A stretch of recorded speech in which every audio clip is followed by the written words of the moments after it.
l'affaire Chagos, c'est une des plus grandes batailles que l'île Maurice est livrée. Ça, il dépasse tout le clivage politique.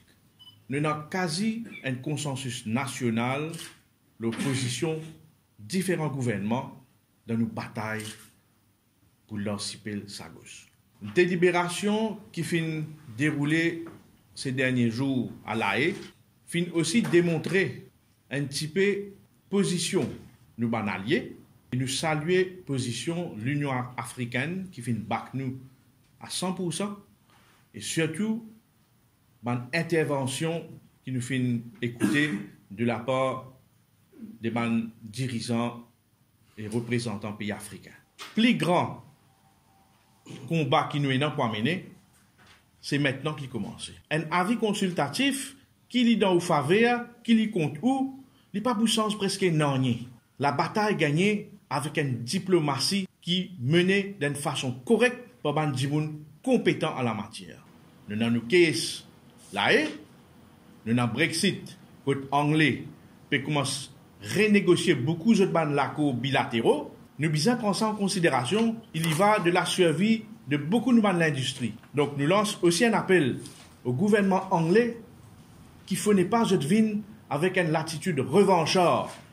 Concernant la réforme électorale, il est malheureux pour constater qu'à la veille des élections, il y a un gouvernement qui, à travers une brade d'informations qui nous gagne dans la presse et une intervention de radio, pour nous connaître qui je peux envisager faire avec la réforme électorale. La moindre des choses, où vient avec la société civile, pour qu'il y ait un débat approfondi, la moindre des choses, où vient avec un white paper. Encore une fois, l'opacité continue. Et qui nous peut en parler, qui voilà, une des grandes réformes qui ont amené, c'est augmenter le nombre de députés. On peut dire encore plus de dépenses, encore plus de facilités, encore plus de privilèges. Concernant aussi financement des partis politiques. Qui arrive dans une institution qui pourrait appeler à veiller qui réforme électorale marche correctement et qui financement des partis politiques passe correctement. L'Electoral Supervisory Commission, par exemple. Comment vous pouvez nommer Mandjimundo là? Est-ce que vous pouvez une ingérence politique? Nous finissons trouver dans un passé pas trop lointain qui se tire de faire avec Electoral Supervisory Commission. Quand il nomme un agent proche du MSM, le mal du système électoral, c'est quoi? C'est délimitation de la circonscription. Ou envie de dire, baisse le système, ou dire il y a une grande anomalie dans nos systèmes électoraux. Et comment on interprète délimitation de la circonscription? Par une ligne magique qui traverse, qui coupe une circonscription, qui fait parce qu'il ou besoin faire une balance.